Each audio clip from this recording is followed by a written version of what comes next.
अगोदरच अवकाळी पावसाने संकटात सापडलेल्या शेतकऱ्याला आता आहे त्या शेतीमालाला भाव मिळत नाहीये. अशातच वैजापूर तालुक्यातील एका शेतकऱ्याला टमाट्याला भाव मिळाला नाही, म्हणून संतप्त झालेल्या शेतकऱ्याने शहरातील येवला रोडवरील नवीन बस स्थानकासमोर शुक्रवारी सकाळी विक्रीसाठी आणलेले टमाटे रस्त्यावरच फेकून दिले. यावेळी शेतकऱ्यावर सुरू असलेल्या अन्यायाचा निषेध या शेतकऱ्याकडून करण्यात आला. राजेंद्र सयाजी गायकवाड असे टमाटे फेकणाऱ्या शेतकऱ्याचे नाव असून 25,000 रुपये खर्च करून काढलेल्या उत्पादनात जर 5,000 उत्पन्न मिळत असेल तर आम्ही शेतकऱ्यांनी काय करावं तुम्हीच सांगा, असा संतप्त सवाल या शेतकऱ्याकडून उपस्थित करण्यात आला आहे.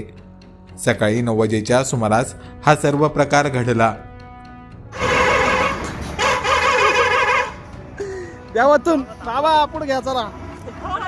गाडी पडली देवातून त्याच्या आयला मी जाऊ काय होतं.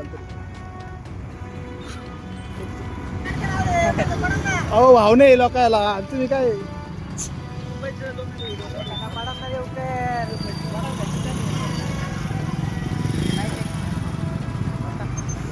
गावा गाडी सरळ करून घ्या तुम्ही. नुसता लाल जरात माल काय लोकांचे जनतेचं अट्रॅक्शन झालं, अट्रॅक्शन